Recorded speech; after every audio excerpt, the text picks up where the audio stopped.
Hello everyone, कैसे हैं आप सभी लोग। मैं आपका दोस्त Pushpak Garg. I'm a chartered accountant by profession but a teacher by passion. So मैं आप लोगों को यहाँ क्या पढ़ाना है, मैं आप लोगों को पढ़ाने आया हूँ अकाउंटिंग। 11th क्लास की अकाउंटिंग इज अ बेसिक। जो आप जब आप commerce as your stream your future आप चुनते हो, तो अकाउंटिंग एक बहुत इंपॉर्टेंट और बेसिक सब्जेक्ट है आपका इस जनवरी का। आप में से कुछ बच्चे सीए बनना चाहते होंगे, कुछ बच्चे सीएस करना चाहते होंगे, कुछ बच्चे सीएमए करना चाहते होंगे, अदर अदर प्रोफेशनल कोर्सेज करना चाहते होंगे जो कॉमर्स रिलेटेड प्रोफेशनल कोर्सेज है। कुछ एमबीए करना चाहते होंगे, कुछ डीयू जैसी टॉप यूनिवर्सिटी से जाके बीकॉम करना चाहते होंगे, या अपने अंडर ग्रेजुएशन करना चाहते होंगे। तो इस चीजों में मैं आपकी पूरी हेल्प करने वाला हूँ। तो वो बेस को स्ट्रॉन्ग करना बहुत इंपॉर्टेंट है, और इसी बेस को स्ट्रॉन्ग करने के लिए मैं आपके लिए लाया हूँ क्लास 11th अकाउंटिंग का पूरा पूरा सिलेबस। एक अच्छे तरीके से, कॉन्सेप्चुअल तरीके से, रटवाना नहीं है मेरे को आपको कॉन्सेप्ट एक बार मैं आपको समझा दूंगा, आपको समझ में आ जाएंगे। उसके बाद बहुत ईजी है पूरी अकाउंटिंग। मैं आपको एक बहुत इंपॉर्टेंट चीज बताता हूँ। देखो, मेरे को भी जर्नल एंट्री से, एक जर्नल एंट्री पूरा अकाउंटिंग का बेस है। Your journal entries are the base of accounting. मेरे को भी काफी टाइम तक प्रॉब्लम आई थी 11th क्लास में। मेरे को भी मतलब इस तरीके से ढंग से समझ में नहीं आई थी, तो एक प्रॉब्लम मेरे साथ शुरू हो गई थी अकाउंटिंग के अंदर। इवन सीए में भी कुछ लेवल्स तक मेरे को ये प्रॉब्लम फेस करने के लिए मिली थी, जहां पे मुझे थाउजेंड्स ऑफ जनरल एंट्री मैंने रट ली थी। लेकिन बहुत एक छोटा सा बेसिक, बहुत एक छोटा सा क्रक्स अगर मैं समझ जाऊं जनरल एंट्रीज का, तो वो रटने की जरूरत ही नहीं है। तो उसी कॉन्सेप्चुअल क्लैरिटी से मैं आप लोगों को पढ़ाने वाला हूँ। सो आज हम डिस्कस करेंगे chapter 1 of your class 11th accounting. So basic यहाँ पे शुरू हो जाएगी आपकी इंट्रोडक्टरी क्लास है आपकी अकाउंटिंग के ऊपर। चैप्टर 1 भी मैं आपके साथ डिस्कस करूंगा। आने वाली छोटी छोटी सी 3 क्लास के अंदर मैं आपके साथ चैप्टर 1 डिस्कस कर दूंगा पूरा। नोट्स मैंने आप लोगों के लिए पूरे बना रखे हैं। ये नोट्स आपको, अगर आप टेलीग्राम चैनल यूज करते हो तो आपको टेलीग्राम चैनल से भी मिल जाएगा। साथ ही साथ आप नोट्स को डिस्क्रिप्शन से भी ले सकते हैं। मैं आपका अपने टेलीग्राम चैनल का भी लिंक आपको डिस्क्रिप्शन में दे दूंगा। अगर आपको मेरे से कुछ भी पूछना है related to your career counselling के बारे में भी, अगर आपको कुछ पूछना है, तो आप कमेंट्स में ऐड कर सकते हो। आप टेलीग्राम चैनल में भी कोई भी सजेशंस या कोई भी कमेंट्स ऐड कर सकते हो। I will reply you there also. साथ ही साथ आप कमेंट्स में तो है ही आपके लिए, आप कमेंट्स में कुछ भी चीज मुझसे पूछ सकते हो। कोई डाउट आपको आ रहा है तो आप कमेंट में लिख दो। एज सुन एज पॉसिबल मैं आपके उस कमेंट का रिप्लाई कर दूंगा। अच्छा ठीक है सर, अब एक बात बताओ भाई, हम अकाउंटिंग पढ़ेंगे तो अब अकाउंटिंग होता क्या है, पढ़ने से पहले आप हमें ये तो बता दो अकाउंटिंग क्या होता है। फिर ठीक है। सो अब एक बात बताओ, अगर मैं आपसे कोई बात कर रहा हूँ, मेरे को आपको कुछ चीज पढ़ानी है, मुझे आपको कुछ चीज समझानी है, तो मैं कैसे समझा रहा हूँ। एक मीडियम ऑफ कम्युनिकेशन है ना। That medium of communication is a language. एक लैंग्वेज का यूज कर रहा हूँ ना। फॉर एग्जाम्पल, आप हिंदी या इंग्लिश, जो भी जिस भाषा में या जिस लैंग्वेज में मैं आपको समझाने वाला हूँ, या अभी जो मैं आपसे बात कर रहा हूँ, आप मेरे को सुन रहे हो ना। आपको मेरी जो मैं कहीं भी बातें बोल रहा हूँ, आपको वो चीजें समझ में आ रही है। वो समझ में क्यों आ रही है? Because of language, because of communication. जिस लैंग्वेज को हम यूज कर रहे हैं, वो लैंग्वेज में बोल भी पा रहा हूँ, और वो लैंग्वेज आप समझ भी पा रहे हैं, और उसी लैंग्वेज में हम कम्युनिकेशन कर लेंगे। लैंग्वेज इज इंपॉर्टेंट ना। तो इसी तरीके से एक बिजनेस की लैंग्वेज, कि बिजनेस कैसे वर्क कर रहा है, बिजनेस में क्या चीजें हो रही हैं, day to day activities business के अंदर क्या हो रही हैं, साथ ही साथ बिजनेस कैसे परफॉर्म कर रहा है। Performance, performance is very important. आप ढंग से इस वर्ड को नोट करना, परफॉर्मेंस। बिजनेस कैसे परफॉर्म कर रहा है, what are the day to day activities business के अंदर, दिनचर्या के डे टू डे एक्टिविटीज क्या क्या परफॉर्म हो रही हैं। उस चीज को, सब चीजों को रिकॉर्ड करना, और फिर उन सारी चीजों को प्रेजेंट करना, प्रेजेंटेशन बताना, कि जो लैंग्वेज होती है ना, उसको अकाउंटिंग कहते हैं। तो अगर हम शॉर्ट में बोलें, सो क्या है अकाउंटिंग? अकाउंटिंग क्या है? अकाउंटिंग इज जस्ट अ,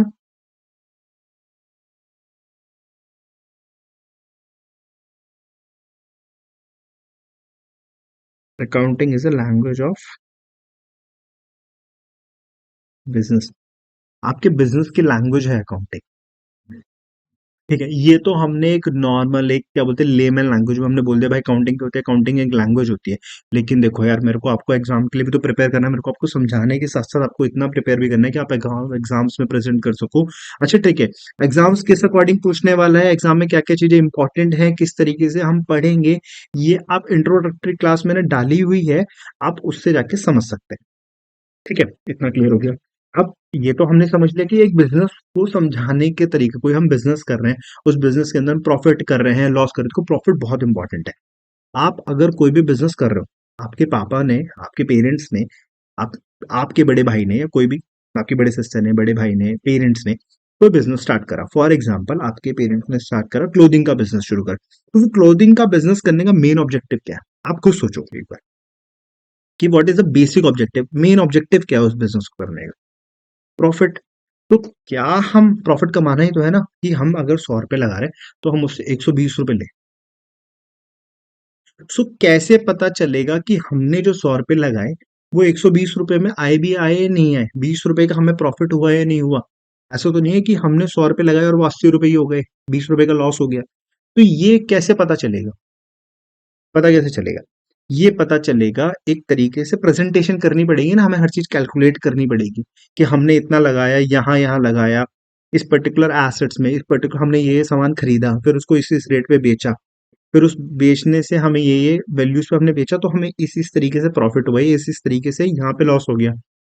अच्छा ठीक है, सब कुछ सही चल रहा था, हम तो सामान भी सारे सही चीज पे बेच रहे थे, लेकिन क्या हुआ, जो स्टाफ को हम सैलरी दे रहे थे वो बहुत ज्यादा दे रहे थे, इसकी वजह से हमें ओवरऑल लॉस हो गया। तो ये सारी चीजें पता करने के लिए एक प्रेजेंटेशन बनेगी ढंग से। So presentation of all these things, इन चीजों को जब आप प्रेजेंट करोगे ना, तो एक फाइनेंशियल स्टेटमेंट एंड रिजल्ट्स क्या होता है, फाइनेंशियल स्टेटमेंट भी हम जब आगे पढ़ेंगे ना, जैसे जैसे पढ़ेंगे तो ये चीजें भी डिस्कवर करूंगा मैं आप लोगों के साथ, आपको समझाऊंगा बहुत अच्छे से। ठीक है, बिल्कुल बेस से चलेंगे। ठीक है, आपकी कॉन्सेप्ट क्लैरिटी भी हो जाएगी पूरी पूरी। ठीक है, देखो कॉन्सेप्ट्स आर वेरी इंपॉर्टेंट, इस चीज से अगर आप अपने कॉन्सेप्ट बेसिक लेवल पे बिल्ड करना शुरू कर दोगे ना, तो it will help you out आगे तक। ठीक है, whether you are going to do any professional course, it will help you. Okay, so अपन हमने ये देख लिया कि लैंग्वेज ऑफ बिजनेस को हम अकाउंटिंग कहते हैं, ये तो हमने लेमैन लैंग्वेज में डिस्कस कर लिया। बट इन एक्चुअल, सो अगर इफ यू, अगर आपके पेपर में आता है ये क्वेश्चन, तो आप कैसे इसको आंसर करोगे? देखो एक डेफिनेशन है, अभी आप बस इस डेफिनेशन को पढ़ लो, अभी आप बस इस डेफिनेशन को क्या कर लो, एक बार पढ़ लो, इसको तोड़ तोड़ के हर वर्ड को हम बिल्कुल, जैसे बायोलॉजी में बोलते हैं ना डाइसेक्शन करते हैं, हम बिल्कुल डाइसेक्शन कर देंगे इस पूरी डेफिनेशन का। सो क्या है, क्या है accounting is the art of recording, accounting is the art of recording. देखो आर्ट ऑफ रिकॉर्डिंग है ना, इसका पहला पॉइंट हमें क्या पढ़ने के लिए मिलेगा, आर्ट। ये वाला पॉइंट हमें यहीं पढ़ने के लिए मिल जाएगा, तो मैं वहां पे ढंग से बिल्कुल अभी डिस्क्राइब कर रहा हूँ, अभी 1 मिनट के बाद डेफिनेशन खत्म होने के बाद से शुरू कर दूंगा।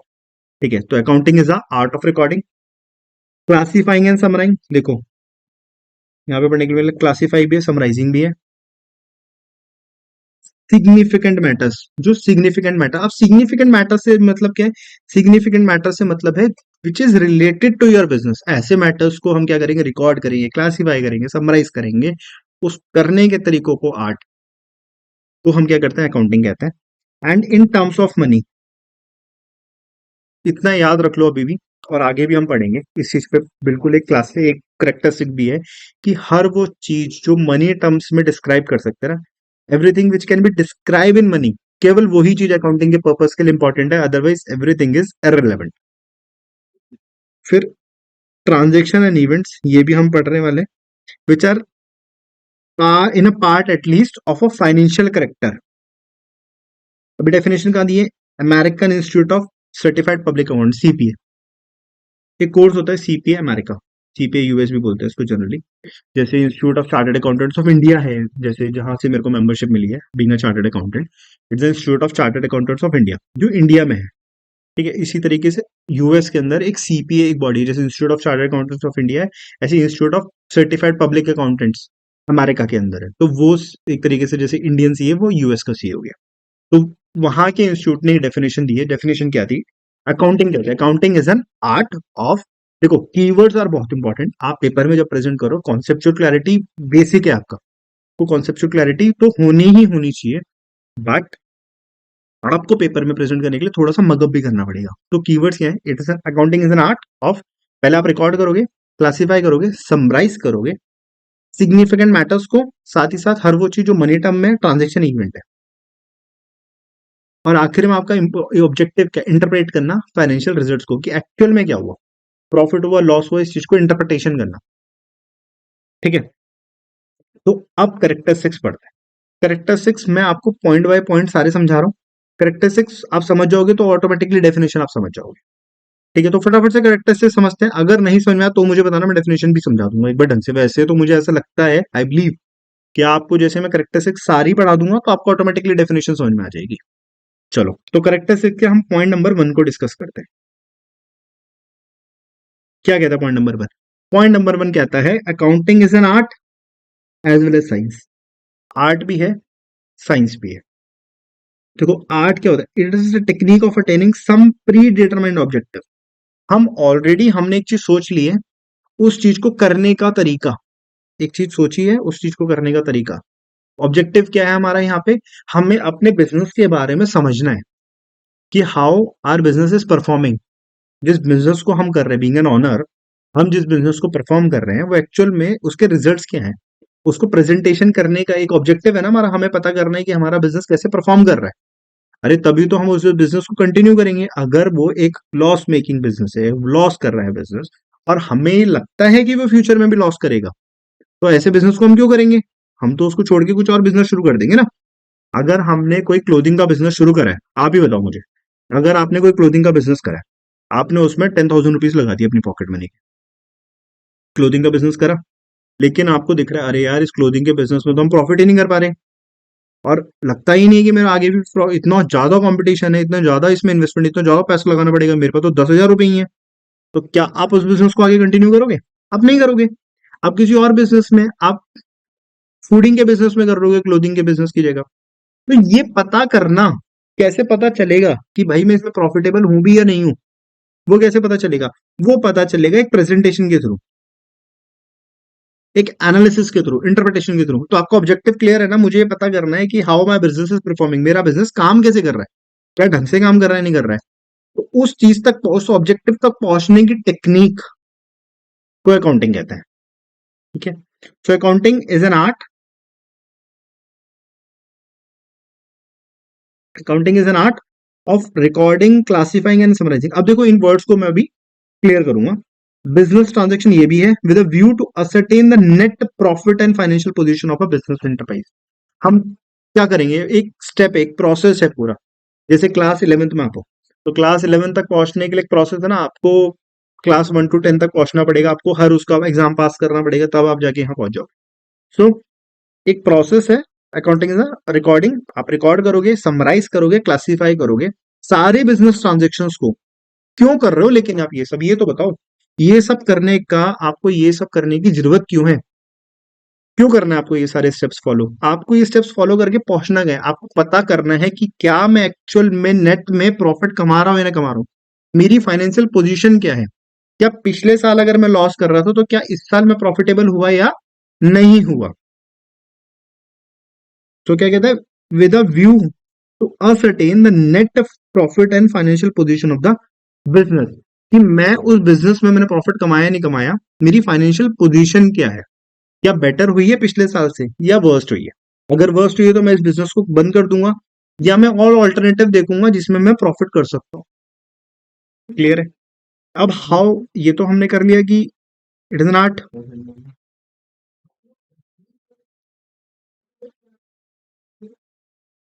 It is not. अब हाउ इट इज साइंस, कैसे साइंस कैसे है वो समझते हैं। So an organise body of knowledge which is based on a certain specified principle. कुछ प्रिंसिपल्स के बेसिस पे, जैसे साइंस के अंदर कुछ लॉजिक्स होते हैं ना, जैसे ग्रेविटी का है कि एप्पल नीचे गिरेगा तो वो ग्रेविटी है, due to the gravity apple ऊपर से नीचे गिर रहा है, ऐसे साइंस में पढ़ते हैं ना। इसी तरीके से कुछ नॉलेज है, कुछ प्रिंसिपल्स है, कुछ आपको गोल्डन रूल्स पढ़ने पड़ेंगे अकाउंटिंग के। नेक्स्ट वाली क्लासेस में आपके साथ डिस्कस करूंगा कुछ गोल्डन रूल्स है जिसपे पूरी अकाउंटिंग की जनरल एंट्रीज बनती है। जनरल एंट्रीज बेस होता है पूरा अकाउंटिंग का। तो an organise body of knowledge, knowledge is based on certain specified form. कुछ प्रिंसिपल्स हैं जिनको आपको फॉलो करना है, certain specific principles of, is called science in respect of accounting. अब अकाउंटिंग के रिस्पेक्ट में हम साइंस की बात करें, अभी ये जो पढ़ा ना हमने, ये तो बेसिक साइंस क्या होता है ये बता रहा। अकाउंटिंग के उसमें साइंस कैसे है? इन respect of accounting is science, it is also organized body of knowledge based on certain specified principles and accounting standards. अब भाई मैंने इसे ब्लॉक क्यों करा, मैंने इसे बोल्ड क्यों कर दिया? जब आप कोई भी प्रोफेशनल कोर्स करोगे ना आगे, तो आपको पता चलेगा अकाउंटिंग स्टैंडर्ड्स बने हुए हैं कुछ। इंडियन अकाउंटिंग स्टैंडर्ड्स बने हुए, जो ये बताएगा कि आपको कोई चीज को इसी तरीके से करना है अकाउंटिंग के अंदर।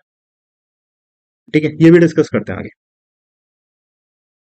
अब सबसे इंपॉर्टेंट, सबसे पहली चीज हम जो डिस्कस करने वाले हैं विद एग्जांपल्स मैं आप लोगों को समझाऊंगा क्या है। That is identification of a financial transactions and event. Identification of financial transaction and event. Identification क्या मतलब होता है? पहचानना, किसी चीज को आइडेंटिफाई करना। किस चीज को? Financial transaction and event. तो पहले तो कोई फाइनेंशियल ट्रांजेक्शन, एक टर्म हमारे पास फाइनेंशियल है, एक टर्म हमारे पास ट्रांजेक्शन है, और एक टर्म हमारे पास क्या है? इवेंट है। अब फॉर एग्जाम्पल, ट्रांजेक्शन मतलब क्या हुआ? कोई भी चीज आपने डे टू डे आपने उसमें कुछ भी करा। फॉर एग्जाम्पल मैं आपको देता हूं, जैसे mister A, mister B. Mister B ने बोला अरे यार मुझे कुछ काम है, मुझे 10 रुपए लोन दे दे। मुझे क्या यार, मुझे कुछ काम है, तू तो मेरा दोस्त है, तो मुझे दे देगा। तो मिस्टर ए ने मिस्टर बी को ₹10 का क्या दे दिया? ऐसे ही दे दिया, चॉकलेट खाने के लिए दे दिया, 10 रुपए। ठीक है, मिस्टर बी ने बोला अरे यार ठीक है यार, कि क्या बोलते हैं, आज दे दे, कल सुबह ले लियो मुझसे, कल मेरे को सुबह पेरेंट से पॉकेट मनी मिलेगी तो मैं तेरे को दे दूंगा वापस, तो तू मुझे अभी 10 रुपए दे दे। डन है। ये क्या हो गई? कोई भी ट्रांजेक्शन हो गई। इसी तरीके से एक और ट्रांजेक्शन ले लेते हैं, इसी तरीके से एक और ट्रांजेक्शन ले लेते हैं। फॉर एग्जाम्पल, आप अपनी स्कूटी का, आपका पेट्रोल खत्म हो गया, आपकी स्कूटी का क्या खत्म हो गया? पेट्रोल खत्म हो गया। तो आप पेट्रोल पंप गए, आपने पेट्रोल पंप वाले को ₹100 दिए, और उसने अपनी स्कूटी में पेट्रोल रिफिल कर दिया। ये भी एक ट्रांजेक्शन है। ट्रांजेक्शन तो कुछ भी हो सकती है। फॉर एग्जाम्पल, आप शॉप पे गए, आपने बोला कि अंकल अंकल मुझे एक चॉकलेट दे दो 10 रुपए की। आपने 10 रुपए दिए, चॉकलेट ले ली, ये भी एक ट्रांजेक्शन है। ठीक है, इसी तरीके से मिस्टर ए मार्केट में गए, और मार्केट से एक ₹10,000 का फर्नीचर परचेज कर लिया। फर्नीचर परचेज कर लिया ₹10,000 का। ठीक है, अपने बिजनेस के लिए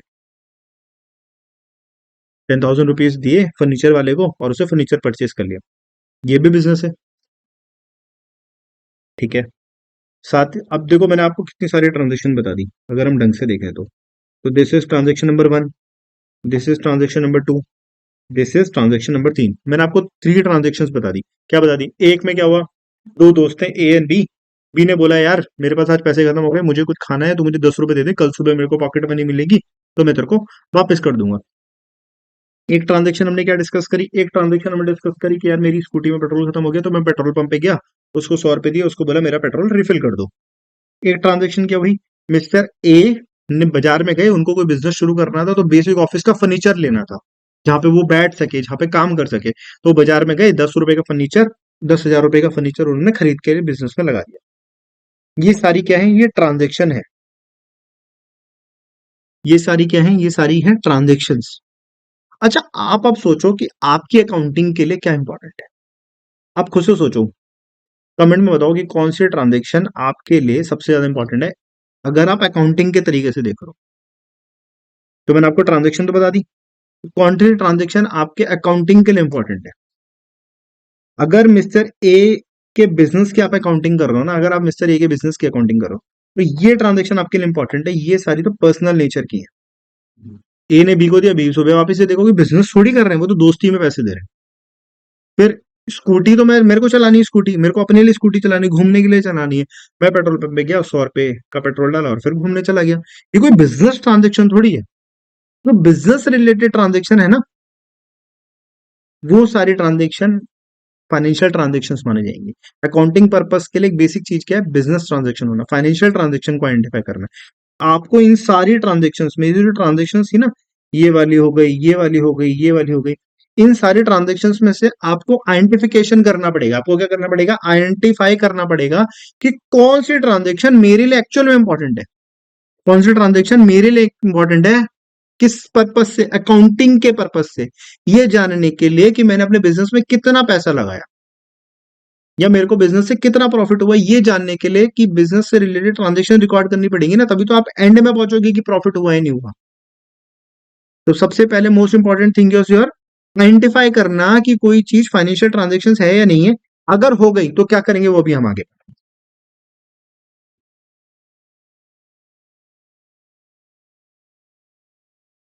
ओके, तो एक बार थ्योरी पढ़ लेते हैं। देखो पेपर में तो थोड़ी बहुत थ्योरी लिखनी है। अब बस पॉइंटर्स याद कर लो, अंदर का कुछ कीवर्ड्स याद कर लो, पेपर के लिए बहुत है आपके लिए। Only those transactions and events that are recorded in accounting. अभी इवेंट बता रहा हूं मैं आपको, ठीक है, पहले थ्योरी पढ़ लो फटाफट से, मैं इवेंट बता रहा हूं आपको इवेंट क्या होता है।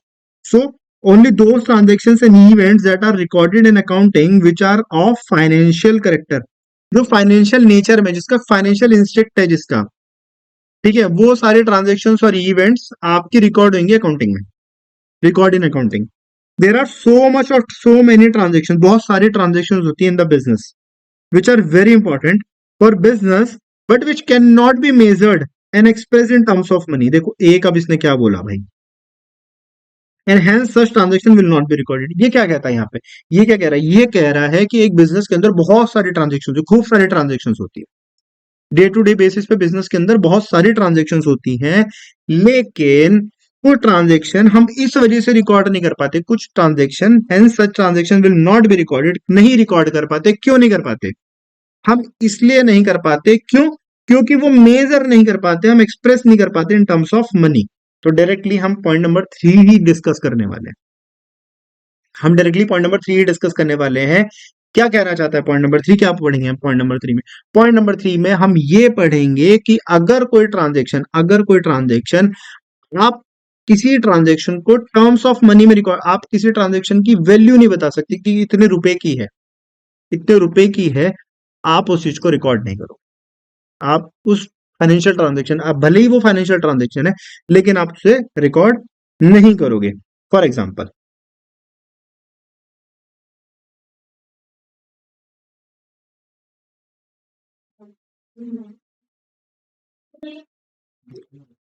फॉर एग्जाम्पल, एग्जाम्पल क्या है इसका, इसका एक एग्जाम्पल हम ऐसे मान लेते हैं कि कंपनी के अंदर जो एम्प्लॉयज थे ना, एक कंपनी, एक बिजनेस चल रहा है, उस कंपनी के अंदर जो एम्प्लॉयज थे क्या थे, जो एम्प्लॉयज थे उन्होंने कर दी स्ट्राइक। अब एक बात बताओ, खुद सोचो, अगर जो कंपनी के वर्कर हैं, जो एक्चुअल में कंपनी के अंदर सामान बनाने वाले, तो उन्होंने स्ट्राइक कर दी, तो क्या कंपनी के अंदर प्रोडक्शन होगा, कंपनी के अंदर प्रोडक्शन तो होगा नहीं। अगर कंपनी के जो वर्कर्स है, जो एम्प्लॉयज है, उन्होंने स्ट्राइक कर दी, कंपनी के अंदर प्रोडक्शन नहीं होगा। और अगर प्रोडक्शन ही नहीं होगा तो क्या कंपनी सामान बेच पाएगी, सेल ही नहीं होगी। और अगर सेल ही नहीं होगी तो लॉस हो जाएगा। तो ये तो आपको तो समझ में आ रहा है कि भाई लॉस होगा, तो हमें इसे रिकॉर्ड करनी चाहिए। लेकिन क्या इसकी कोई वैल्यू है, आप बता सकते हो कि इसकी वैल्यू कितनी है, कितने रुपए का हम ट्रांजेक्शन में रिकॉर्ड करेंगे, इस ट्रांजेक्शन को अगर रिकॉर्ड करेंगे तो कितने रुपए में रिकॉर्ड करेंगे, बता सकते हो। आप नहीं बता सकते, आप नहीं बता सकते ना कि कंपनी के जो एम्प्लॉयज थे उन्होंने स्ट्राइक कर दी और ये इतने रुपए की ट्रांजेक्शन है, आप नहीं बता सकते। इसी तरीके से चलो एक और एग्जांपल ले लेते हैं। अब आप मुझे बताओ, मैं आपसे खुद से पूछता हूँ, चलो आप बताओ मुझे, मैंने कंपनी के लिए 10 चेयर्स ले ली, एक ट्रांजेक्शन में आपको ये दे रहा हूँ, ठीक है, एक और ट्रांजेक्शन देता हूँ मैं आप लोगों को। क्या है, मैं एक ट्रांजेक्शन और देता हूँ, ट्रांजेक्शन दे रहा हूँ, कंपनी ने रुपीज 10,000 रुपीज की चेयर परचेज करी, कंपनी ने रुपीज 10,000 रुपीज की चेयर परचेज करी। एक केस में हमने 10 चेयर परचेज करी, एक केस में हमने 10,000 रुपए की चेयर परचेज करी। तो देखो दोनों ही फाइनेंशियल ट्रांजेक्शन है, दोनों ही बिजनेस पे इम्पैक्ट डालेंगी, दोनों क्या है,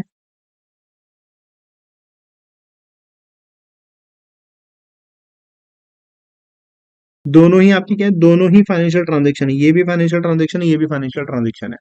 लेकिन मैंने आपको बताया ना, अभी हमने पढ़ा था, क्या कहता है यहाँ पे, कहता है कि there are so many transaction in business, business के अंदर बहुत सारी ट्रांजेक्शन होती हैं, but which can not be measured and express in money terms, उसकी वजह से, जो एक्सप्रेस नहीं कर सकते हम मनी टर्म्स में, उसकी वजह से, hence such transactions will not be recorded, ऐसे ट्रांजेक्शंस को हम रिकॉर्ड नहीं कर पाएंगे। तो वही, क्या आप मुझे बताओ, क्या आप इस वाले ट्रांजेक्शन को रिकॉर्ड कर सकते हो, अब नहीं कर सकते, क्योंकि इसकी कोई वैल्यू नहीं पता ना हमें, कितने पे रिकॉर्ड करेंगे, मनी टर्म्स में नहीं है। लेकिन यहाँ पे हमें पता है कि हमने 10,000 रुपए की चेयर परचेज करी, तो हम एक एंट्री पास कर देंगे, furniture account debit to cash, हमने कैश से अगर दिया है, परचेज जो करा हमने कैश के बदले में करा है, तो हम यहाँ पे एंट्री पास कर देंगे, furniture account debit to cash या बैंक से पे करा है तो furniture account debit to bank, हम एंट्री पास कर सकते हैं। यहाँ पे बताओ आप मुझे कितने रुपए से एंट्री पास करोगे आप फटाफट से। तो थर्ड पॉइंट ये कहता है, थर्ड पॉइंट ये कहता है recording in terms of money, money के टर्म्स में जो भी चीज रिकॉर्ड, आपको हर चीज को मनी के टर्म्स में रिकॉर्ड करना पड़ेगा। आपको हर चीज को किस चीज में रिकॉर्ड करना पड़ेगा, मनी के टर्म्स में रिकॉर्ड करना पड़ेगा। चलो, ये भी पॉइंट क्लियर हो गया, ये भी हो गया, ये भी हो गया। पहला क्या था, आर्ट एंड साइंस होना चाहिए, accounting is an art and as well as science. Art क्या कहता है, आर्ट कहता है एक टेक्निक होता है, एक प्री डिटरमाइन, एक हमने ऑब्जेक्टिव बना लिया, हमने एक ऑब्जेक्टिव बना लिया कि हमें ये जानना है, हम ये अकाउंटिंग कर क्यों रहे हैं, हम अकाउंटिंग कर रहे हैं ताकि हमें नेट प्रॉफिट पता चल सके, फाइनेंशियल पोजीशन पता चल सके हमें अपनी कंपनी की, इसलिए हम अकाउंटिंग कर रहे हैं। उसको करने का टेक्निक जैसे रिकॉर्डिंग, समराइजिंग और ये सब, क्लासिफिकेशन और बिजनेस। साइंस, साइंस में कहते हैं एक बॉडी ऑफ नॉलेज होती है, एक सर्टेन प्रिंसिपल, स्पेसिफाइड प्रिंसिपल्स को हम फॉलो करेंगे, अकाउंटिंग स्टैंडर्ड्स को फॉलो करेंगे। फिर हमने क्या पढ़ा, आइडेंटिफिकेशन ऑफ फाइनेंशियल ट्रांजेक्शन, कोई भी ट्रांजेक्शन जो बिजनेस रिलेटेड है, फाइनेंशियल का मतलब क्या, बिजनेस रिलेटेड, हर वो फाइनेंशियल ट्रांजेक्शन जो बिजनेस रिलेटेड है ना, हमें सारे ट्रांजेक्शन के बीच में से उसको पिक करना पड़ेगा, ढूंढना पड़ेगा। फिर रिकॉर्ड करने के लिए इंपॉर्टेंट चीज क्या है, रिकॉर्ड करने के लिए सबसे इंपॉर्टेंट चीज क्या है, उसका मनी टर्म्स में डिस्क्राइब होना, क्या वो मनी टर्म्स में हम उसको डिस्क्राइब कर सकते हैं या नहीं कर सकते हैं। तो थर्ड पॉइंट में रिकॉर्डिंग ना टर्म्स ऑफ मनी, जो चीज हम पैसे में डिस्क्राइब नहीं कर सकते उस चीज को हम रिकॉर्ड नहीं करेंगे। अब ऐसे तो भाई बिजनेस के अंदर डे टू डे बहुत हजारों लाखों ट्रांजेक्शन होती है। फॉर एग्जाम्पल टाटा ग्रुप है या रिलायंस ग्रुप है, तो उसमें तो बहुत सारी ट्रांजेक्शन होती होंगी, तो हमें उन्हें बांटना भी पड़ेगा ना। ये ट्रांजेक्शन इस ग्रुप की, अलग अलग पॉकेट्स बना लेंगे, अलग अलग हम क्या बना लेंगे, वो बना लेंगे, पॉकेट्स बना लेंगे, उसमें हम उनको पिक करके डालते रहेंगे हमारे इजीनेस के लिए। सो क्लासीफाई कर देंगे उनको, क्या कर देंगे, क्लासीफाई कर देंगे, डिफरेंट अकाउंट्स बना देंगे। फॉर एग्जाम्पल कैश रिलेटेड कोई भी, सारी जो भी कैश रिलेटेड ट्रांजेक्शन, यहाँ पे कैश दिया है हमने, उसको हम एक कैश बुक नाम दे देंगे, कैश लेजर नाम दे देंगे, उसको हम कहाँ डाल देंगे, कैश बुक में डाल देंगे। इसी तरीके से जितना जब जब हमने सामान को बेचा है, वैसे हम एक सेल्स लेजर बना देंगे, क्या बना देंगे, सेल्स लेजर बना देंगे। हम क्या बना देंगे, एक सेल्स लेजर बना देंगे, सेल्स से रिलेटेड सारी वाली सारी ट्रांजेक्शन हम कहाँ डालेंगे, सेल्स लेजर में डालेंगे। इसी तरीके से हम जो भी सामान परचेज करेंगे, जो भी सामान क्या करेंगे, परचेज करेंगे, वो कहाँ डाल देंगे, परचेज लेजर में डाल देंगे। तो अब पहला क्या करा, हमने आइडेंटिफाई करा कि अच्छा ये फाइनेंशियल ट्रांजेक्शन है, चलो ठीक है। अब हमने क्या करा, अच्छा ये फाइनेंशियल ट्रांजेक्शन क्या हम रिकॉर्ड कर सकते हैं, नहीं रिकॉर्ड कर सकते, इसके लिए क्या इंपॉर्टेंट है, इसके लिए इंपॉर्टेंट है कि उसका मनी टर्म्स में होना। तीसरा क्या था, तीसरा था क्लासिफिकेशन करना। अब क्लासीफाई करना है ना कि उसे कहाँ पे डालेंगे, उसको कौन सी वाली पॉकेट में डालेंगे, डिफरेंट पॉकेट्स बना देंगे, लेजर्स बोलते हैं इन्हें। तो पढ़ लेते हैं। After recording the transaction in general, general में कर ली, और सब्सिडरी बुक, यही सारी सब्सिडरी बुक्स हैं, ये सारी क्या है, subsidiary books. The transaction are classified, classification process होता है ग्रुपिंग करना ट्रांजेक्शन को ऑफ वन नेचर। अब मैंने आपको क्या बताया, सेल से रिलेटेड सारे ट्रांजेक्शन, तो हर ट्रांजेक्शन, अब फॉर एग्जांपल मैं आपके साथ करता हूं, देखो एग्जांपल लेते हैं यहाँ पे।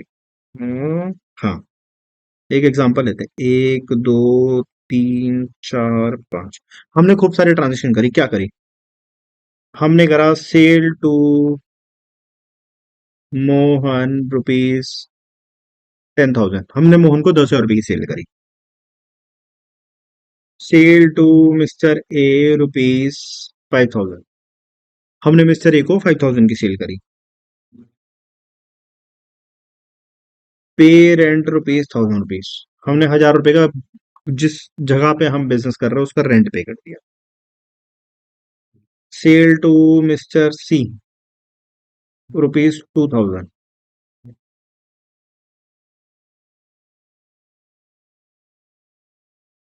परचेज गुड्स ऑफ रुपीज 20,000, हमने परचेज कर दी।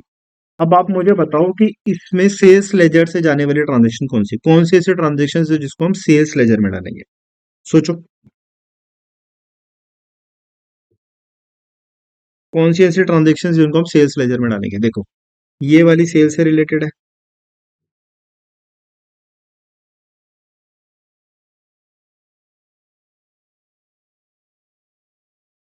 ये वाली सेल्स से रिलेटेड है, ये वाली भी सेल्स से रिलेटेड है, ये वाली भी सेल्स से रिलेटेड है। इसको इसको इसको हम कहाँ डाल देंगे, सेल्स लेजर में। तो जब हम एक ही जैसी नेचर वाली सारी ट्रांजेक्शन्स को एक जगह डाल देंगे ना, एक जैसे नेचर वाली सारी ट्रांजेक्शन्स को जब हम एक जगह पिक करके डाल देंगे, तो उसको कहते हैं क्लासिफिकेशन करना। क्या कहता है? क्लासिफिकेशन करना। सो क्लासिफिकेशन क्या होता है? आफ्टर रिकॉर्डिंग, हमने रिकॉर्ड कर लिया ट्रांजेक्शन जनरल में सब्सिडरी बुक में, द ट्रांजेक्शन क्लासिफाई करके। Classification is a process, classification का प्रोसेस होता है ग्रुपिंग का। सारे ट्रांजेक्शन को ग्रुप करना जो सिमिलर नेचर की एक जगह पे, of one nature eight one place, एक जगह पे उस जैसी सारी ट्रांजेक्शन्स को। जैसे आपकी क्लास में, स्कूल में क्या होता होगा, क्लास 11 के सारे बच्चे अकाउंट्स, अब देखो अकाउंट्स वाले बच्चे अलग सेक्शन में बैठते होंगे, अलग क्लास में बैठते होंगे, अलग टीचर्स उन्हें पढ़ाते होंगे, ऐसी साइंस वाले बच्चों को अलग टीचर अलग क्लास में बैठते होंगे। तो क्या कर रखा, हो तो सब 11th में ना, लेकिन क्लासिफिकेशन कर रखा है कि ये बच्चे कॉमर्स के हैं, ये बच्चे साइंस के हैं। तो इसी तरीके से यहाँ पे हम क्लासिफिकेशन कर रहे हैं। अच्छा, ये सारी transaction in nature of sales है, तो इनको कहाँ डालेंगे, हम इनको डालेंगे सेल्स लेजर। डन है, चलो। In separate accounts, classification is the process of grouping of transactions of one nature, एक नेचर वाली ट्रांजेक्शन को एक जगह पे डालेंगे। ठीक, इनको क्या कहते हैं हम जनरली, इनको क्या कहते हैं, लेजर्स कहते हैं। फिर समराइजिंग। अब समराइजिंग क्या हो, अब देखो डिफरेंट डिफरेंट लेजर्स बन के ओपन हो गए, बहुत सारे लेजर्स ओपन हो गए। अब उन लेजर से आखिरी में एक चीज बनाना, आखिरी में प्रेजेंटेशन के लिए, ऐसा थोड़ी होगा अब मेरे को चीजें समझनी है तो क्या मैं सारे लेजर्स ओपन करना शुरू कर दूंगा? ऐसा थोड़ी करूंगा। अब मेरे को एक चीज समझनी है, एक फॉर एग्जांपल एक रिजल्ट आपका रिपोर्ट कार्ड आता है ना, उसी तरीके से अब समराइज में रिपोर्ट कार्ड से क्या पता चलता है, रिपोर्ट कार्ड से आपकी ओवरऑल परफॉर्मेंस पता चलती है कि पूरे साल में पर्टिकुलर बच्चे ने कैसा काम करा। रिपोर्ट कार्ड से यही तो पता चलता है। तो वही चीज अब समराइज करना है, तो उस रिपोर्ट कार्ड को यहाँ पे क्या बोलते हैं, ट्रायल बैलेंस। फिर ट्रायल बैलेंस से क्या बनता है, ट्रायल बैलेंस आपकी बनती है profit and loss account and balance sheet. Next class में आपको दिखाऊंगा मैं profit and loss account balance sheet कैसे बनता है, कैसे बना हुआ होता है, प्रेजेंटेशन दिखाता हूँ कैसे बनती है। सो समराइजिंग है ना, art of presenting the classified data. Classified data हमने क्लासिफाई कर लिया ना, हमने पहले क्लासिफाई करा इन अ मैनर ताकि अंडरस्टैंडेबिलिटी बढ़ती बढ़े। अब मुझे अगर किसी को समझाना है कि मेरा बिजनेस ऐसे परफॉर्म कर रहा है, मुझे सपोज किसी से लोन चाहिए, तो मुझे उसे समझाना है कि भाई मेरा बिजनेस ऐसे वर्क कर रहा है, मेरा बिजनेस इतना प्रॉफिटेबल है। तो क्या करूंगा मैं, उसके सामने के सारे लेजर्स लेके चले जाऊंगा? नहीं नहीं भाई, ऐसे थोड़ी हो गए, मुझे समझ में नहीं आ रहा, इतने सारे लेजर्स, इतना टाइम थोड़ी है मेरे पास, तू मुझे क्रक्स में समझा दे। क्या मुझे क्रक्स में समझा दो, तो उस क्रक्स को ही कहता है समराइज करना, उसको क्या कहते हैं, समराइज करना। अब जैसे मैंने आपके लिए नोट्स बना दिए, कितने पेज के नोट है देखो, 1 2 3 4 5 6 7 8 9, 9 में क्वेश्चंस भी हो गए। अब लेकिन आपकी बुक में कितना है, आपकी बुक में अगर आप पेजेस देखे जाओगे तो 27 या 41 पेजेस है। हाँ 41 पेजेस है आपकी बुक में, तो अभी चेक कर लो आपकी बुक में कितने पेजेस होंगे, आपकी बुक में होंगे 41 पेजेस, लेकिन मैंने क्या करा, उसको 9 पेजेस में कंसाइल कर दिया। तो इसी को मैंने क्या करा, मैंने समराइज ही तो करा, इतने सारी चीजों को मैंने समराइज कर दिया ताकि आपकी अंडरस्टैंडिंग बढ़ सके और आपके यूज में आ सके, यूजफुल रहे ना आपके लिए ये चीज। तो वही चीज समराइजिंग होता है। समराइजिंग की डेफिनेशन ही तो बता रखी है इन लोगों ने, क्या बता रखा है, is art of presenting end of classified data in a manner which is understandable and useful to the management and other users of such data। अभी हम पढ़ेंगे, देखो, management and other users of such data, users कौन होते हैं information के, वो भी हम पढ़ेंगे, ठीक है। This involves the balancing of ledger, सब बैलेंसेस को, लेजर के जितने बैलेंस आपस में बैठाना, बैलेंस करना, एंड एक ट्रायल बैलेंस बनाना उनसे, और आखिर में final accounts and preparation with the help of trial balance. आप क्या बनाओगे, trading and profit and loss account and balance sheet. आखिरी में मोस्ट इंपॉर्टेंट चीज जो है बैलेंस शीट एंड प्रॉफिट। आपके पास एक पूरा चैप्टर है जहां पे आप सोल प्रोप्राइटर के लिए बैलेंस शीट और प्रॉफिट एंड लॉस बनाओ। तो वही चीज बनाना हमारा अल्टीमेट ऑब्जेक्टिव था। प्रॉफिट एंड लॉस से तो पता चलेगा, नेट में आता है ना, प्रॉफिट एंड लॉस के अंदर आखिरी में आता है कि एक पर्टिकुलर ऑर्गेनाइजेशन ने इतना नेट प्रॉफिट या नेट लॉस अचीव करा है। ठीक है, तो उस चीज तक पहुंचने के लिए आपको क्या करना पड़ेगा, सबसे पहले आइडेंटिफाई करना पड़ेगा, रिकॉर्ड करना पड़ेगा, क्लासिफाई करना पड़ेगा, फिर समराइज करके ट्रायल बैलेंस बनाना पड़ेगा। तो ट्रायल बैलेंस आप क्या बनाओगे, बैलेंस शीट बनाओगे और प्रॉफिट एंड लॉस बनाओगे। अब देखो, अब जो आपने ये सब कर लिया ना, क्या क्या, इस रिकॉर्डिंग को रिकॉर्ड करना, क्लासिफाई करना, समराइज करना, जब आप इसको मिलाओगे ना तो उसको कहते हैं प्रोसेस ऑफ अकाउंटिंग। क्या कहते हैं उसको, कहते हैं प्रोसेस ऑफ अकाउंटिंग। क्या कहते हैं उसको, कहते हैं प्रोसेस ऑफ अकाउंटिंग। किस चीज को कहते हैं process of accounting, process of accounting कहते हैं रिकॉर्डिंग। रिकॉर्डिंग किस चीज का, रिकॉर्डिंग फाइनेंशियल ट्रांजेक्शन का जो मनी टर्म्स में होता है। Recording plus classification plus summarization.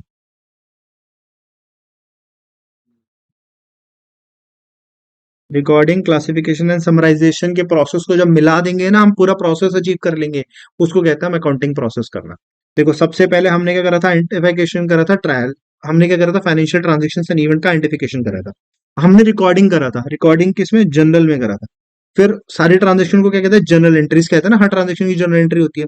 फिर वो जनरल एंट्रीज से हमने क्या करा, लेजर पोस्टिंग करी है। प्रोसेस पढ़ोगे ना जब आप आने वाले चैप्टर्स में, तो उसी तरीके से फिर क्या करोगे, आप करोगे लेजर पोस्टिंग। जैसे कैश बुक,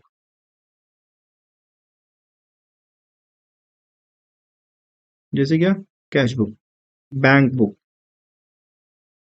सेल्स लेजर। ठीक है। फिर आप उस लेजर से क्या बनाते हो, ट्रायल बैलेंस। और ट्रायल बैलेंस आप क्या बनाते हो, trading profit and loss and balance sheet. ये एक प्रोसेस होता है, इसको क्या कहते हैं, अकाउंटिंग साइकिल। क्या होती है accounting cycle, recording, summarising and class, recording, classification and summarising. पहले हमने आइडेंटिफाई करा था, फिर हमने रिकॉर्ड करा था, फिर हमने क्लासिफाई करा, फिर समराइज करा। इस तरीके से हम क्या बन गए, हमने एक पूरा अकाउंटिंग प्रोसेस कर लिया। अब अकाउंटिंग प्रोसेस करके हमने क्या अचीव करा, हमने अचीव करी फाइनेंशियल स्टेटमेंट्स बनाई। हमने हमने क्या बनाई, फाइनेंशियल स्टेटमेंट्स बनाई। हमने एक फाइनेंशियल इंफॉर्मेशन बनाई। अच्छा देखो भाई, फाइनेंशियल इंफॉर्मेशन बता रहा हूं, अभी समझ लो। हमने सारे प्रोसेस से क्या करा, याद करो। आर्ट क्यों थी, आर्ट एक टेक्निक थी, एक प्री डिटरमाइंड ऑब्जेक्टिव को अचीव करने के लिए। क्या करने के लिए, प्री डिटरमाइंड ऑब्जेक्टिव को अचीव करने के लिए। प्री डिटरमाइंड ऑब्जेक्टिव क्या था, मैं कोई बिजनेस कर रहा हूं, मैं कोई बिजनेस कर रहा हूं, तो मुझे जानना जरूरी है ना, क्या मैं अपने बिजनेस में प्रॉफिट अचीव कर पा रहा हूं या नहीं कर पा रहा हूं। तो वो कैसे पता चलेगा, वो मेरी फाइनेंशियल स्टेटमेंट से मुझे पता चलेगा कि क्या मैं प्रॉफिट अचीव कर पा रहा हूं या नहीं कर पा रहा हूं।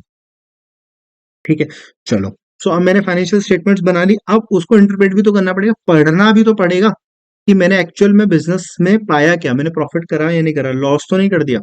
सो इंटरप्रिटेशन ऑफ रिजल्ट्स, जो मैंने फाइनेंशियल स्टेटमेंट्स बनाई, जो मैंने बैलेंस शीट या प्रॉफिट एंड लॉस बनाया, उसको इंटरप्रेट भी तो करना पड़ेगा।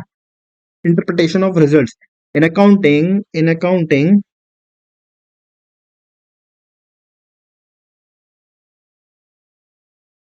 results of business are present in such a manner that is by preparing trading and profit and loss account balance sheet।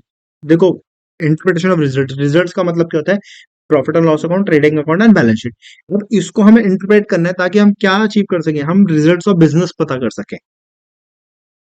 That the party is interested. Party interested का मतलब क्या हुआ, पार्टी इज इंटरेस्टेड का मतलब हुआ users.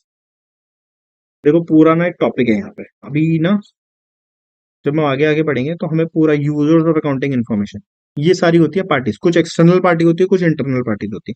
ये पूरा भी हम डिस्कस करेंगे। यहाँ पे देखो इतनी सारी पार्टीज हैं, सारी क्या पार्टीज हैं, ये सब अभी हम डिस्कस करेंगे आने वाली क्लासेस में।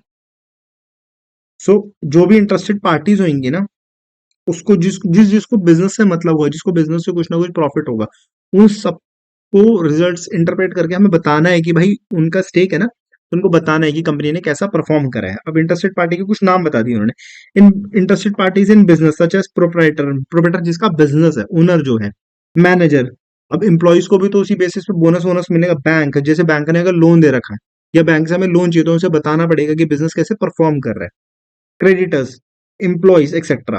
can have full information about the profitability and financial position of the company। अब देखो मैं आपको फिर से बता दूं, मैंने आपको शुरू में बताया था कि आर्ट जब हम पढ़ रहे थे ना, तो एक प्री डिटरमाइंड ऑब्जेक्टिव को अचीव करने के लिए कुछ टेक्निक्स को हम आर्ट कहते हैं। तो प्री डिटरमाइंड ऑब्जेक्टिव क्या था कि हमें profitability and financial position of business जाननी है। घूम फिर के पूरी अकाउंटिंग का प्रोसेस यही है, अकाउंटिंग का ऑब्जेक्टिव ये है। पूरी अकाउंटिंग का ऑब्जेक्टिव क्या है, हमें अपने बिजनेस की फाइनेंशियल पोजीशन और प्रॉफिटेबिलिटी जाननी है। हमें अपने बिजनेस की क्या, हमें अपने बिजनेस की फाइनेंशियल पोजीशन एंड प्रॉफिटेबिलिटी जाननी है। इंफॉर्मेशन जाननी है profitability and financial position of the business के लिए। इस चीज को करने के लिए हम सब कुछ कर रहे हैं। पूरी अकाउंटिंग का रीजन क्या है, ताकि हमें पता चल सके कि हमारा बिजनेस प्रॉफिटेबल है या नहीं है, और हमारी फाइनेंशियल पोजीशन क्या है बिजनेस की। इस चीज के लिए हम पूरा बिजनेस कर रहे हैं। तो आखिर में आके balance sheet, profit and loss account, trading account को इंटरप्रेट करके हमें पता चलेगा कि हमारा बिजनेस कैसे करा। हमने इंटरप्रेट कर दिया। अब ये जो लोग थे ना, जो ये सारे लोग थे, proprietor, manager, bank, creditor, employ, अब ये भाई इनको बताना भी तो पड़ेगा। हमने तो कर लिया, हम तो अकाउंटेंट है, हम तो सीए हैं कंपनी, हमें तो पता चल गया, अब इन सबको बताना भी तो पड़ेगा। तो अब इन सबको क्या करना है, कम्युनिकेट करना है। Communication of financial data to the users, किसको, to the users who analyse them as per the individual, अपनी अपनी रिक्वायरमेंट के according. For example government, government को क्यों फाइनेंशियल इन्फॉर्मेशन से मतलब है, गवर्नमेंट को टैक्सेस लेना है ना भाई, आप अगर आपने प्रॉफिट करा तो। फिर इन्वेस्टर को देखो सबकी रिक्वायरमेंट अलग अलग है। इंप्लॉय को क्यों फाइनेंशियल इन्फॉर्मेशन जानने की जरूरत है, फाइनेंशियल पोजीशन, सोचो सोचो फटाफट से सोचो। इंप्लॉय को फाइनेंशियल इन्फॉर्मेशन इसलिए जानने, उसको बोनस मिलेगा ना अगर प्रॉफिट होगा तो। गवर्नमेंट को क्यों है, गवर्नमेंट को टैक्सेस मिलेंगे, सबको फायदा है। देखो फायदे के बिना तो कोई कुछ नहीं करता। तो सबको क्यों जाननी है फाइनेंशियल इन्फॉर्मेशन, इसलिए जाननी है क्योंकि सबका फायदा है, सबको फायदा देखना है कि उस फाइनेंशियल इन्फॉर्मेशन से, कि हमें फायदा हुआ है नुकसान हुआ। इन्वेस्टर जिन्होंने पैसा लगाया उन्हें क्यों जानना है, कि उनको जो पैसा लगाया उसमें बढ़ोतरी मिली है या नहीं मिली है। बैंक को क्या जाना है, बैंक को इसलिए जाना है बैंक ने लोन दे रखा है, तो क्या बैंक को लोन का रिकवरी मिलेगी, ऐसा तो ना डिफॉल्ट करके भाग जाएगी। क्रेडिटर्स को क्यों जाना है, क्रेडिटर्स को इसलिए जाना है क्योंकि क्रेडिटर्स को ये है ना कि मैंने पैसा दे रखा है, मेरी लाइबिलिटी, मेरे पास, मेरे उनसे पैसा लेना है, क्रेडिटर है, डेटर है मेरे, तो क्या मेरा पैसा चुका पाएंगे या नहीं चुका पाएंगे, इसलिए हमें उन्हें कम्युनिकेट करना है कि भाई निश्चिंत रहो, आपका सबका पैसा मिल जाएगा, बिजनेस अच्छा हुआ है, आप सबको पैसा मिलेगा। तो कम्युनिकेशन करना, ताकि वो समझ सके कि जो उनकी रिक्वायरमेंट है, सबकी अलग अलग रिक्वायरमेंट्स है, वो देख सके कि हमारी रिक्वायरमेंट फुलफिल हो पाएगी या नहीं हो पाएगी। ठीक है, तो एक बार फटाफट से आने वाली क्लास में, अगली क्लास में आपको आगे की चीज पढ़ाऊंगा, एक बार रिवाइज करा देता हूँ। सो डेफिनेशन ऑफ अकाउंटिंग क्या थी, देखो अब डेफिनेशन ऑफ अकाउंटिंग पे चलता है, रिवाइज भी हो जाएगा। क्या थी डेफिनेशन ऑफ अकाउंटिंग, कि accounting is an art of recording, एक आर्ट है, हमने पहला पढ़ा था करेक्टरिस्टिक्स में भी, क्या accounting is an art as well as science. Art क्यों है, बिकॉज एक टेक्निक है डिजायर्ड ऑब्जेक्टिव को ऑब्टेन करने की। डिजायर्ड ऑब्जेक्टिव क्या है, वी हैव टू नो, हमें पता करना है क्या, कि हमने नेट प्रॉफिट और फाइनेंशियल पोजीशन क्या है कंपनी की, देन है बिजनेस की, सॉरी। ठीक है, साथ ही साथ साइंस, साइंस क्यों है, बिकॉज एक प्री डिफाइंड नॉलेज है, एक सर्टेन सेट ऑफ प्रिंसिपल्स पे वर्क करती है, एक बॉडी ऑफ नॉलेज है। Then art of recording, recording क्या है, रिकॉर्डिंग हम हर वो चीज को करेंगे जो मनी टर्म में, लेकिन कौन सी चीज को, identification of financial transaction and events, financial transaction and events को आइडेंटिफाई करेंगे। सेकंड थर्ड करेक्टरिस्टिक्स क्या थी, इन टर्म्स ऑफ मनी। फिर क्लासिफाई करना, आइडेंटिफिकेशन कर लिया, रिकॉर्डिंग कर ली, अब क्लासिफाई करोगे, अच्छा ठीक है, ये सेल्स से रिलेटेड सेल्स लेजर में डालेंगे, ये परचेज से रिलेटेड है परचेज लेजर में डालेंगे। उसके बाद समराइज करना, उसके बाद क्या करना, समराइजिंग करना। ठीक है, चलो ये भी हो गया। Significant manners in terms of money, significant manner में, जो भी मैनर में आपको सेल्स से रिलेटेड सेल्स में डाल दोगे, सारी मनी टर्म्स में, घूम फिर के वही बात है, मनी टर्म्स, ट्रांजेक्शन से events. Financial characters and interpreting, आखिरी में हमने पढ़ा था ना, प्रोसेस क्या था, रिकॉर्डिंग, क्लासिफाइंग, समराइजिंग हमने पढ़ लिया, इसको क्या था, अकाउंटिंग प्रोसेस। उसके बाद क्या करना है, हमें इंटरप्रेट करना है रिजल्ट्स, कि हमने प्रॉफिट अचीव करा या नहीं करा। फिर आखिर में क्या, कम्युनिकेट करना है सारे यूजर्स को, ताकि वो इंटरप्रेट कर सके अपने अपने मैनर में। चलो ठीक है, सो मिलते हैं नेक्स्ट क्लास में, आई होप आप लोगों को समझ में आया होगा। और अगर आपको कोई भी डाउट्स है, कोई भी अगर आपको क्वेश्चन है मुझसे मुझसे पूछने हैं, तो आप कमेंट सेक्शन में अपने क्वेश्चंस को डाल सकते हैं। मैं जैसे ही आपके क्वेश्चंस को पढ़ूंगा, मैं रिप्लाई करने की पूरी कोशिश करूंगा। Till then goodbye, and मिलते हैं नेक्स्ट क्लास में। 3 क्लासेस में, आपके आने वाली 2 क्लासेस में आपके साथ ये पूरा चैप्टर खत्म कर दूंगा। और देखो देखो भाई देखो, ये नोट्स के साथ साथ मैंने आपके जो भी सारे इंपॉर्टेंट क्वेश्चंस हैं, वो भी मैंने आपके साथ पिक करे हुए नोट्स के अंदर ही। ये देखो सारे इंपॉर्टेंट क्वेश्चंस मैंने आपके साथ यही डिस्कस कर दूंगा। आने वाली 2 क्लासेस में हम इस चैप्टर को फिनिश कर देंगे, फिर we move to second class. पूरा सिलेबस मैं आपको यूट्यूब पे यहीं पे पढ़ा दूंगा। तो till then goodbye and see you in the next class, bye bye.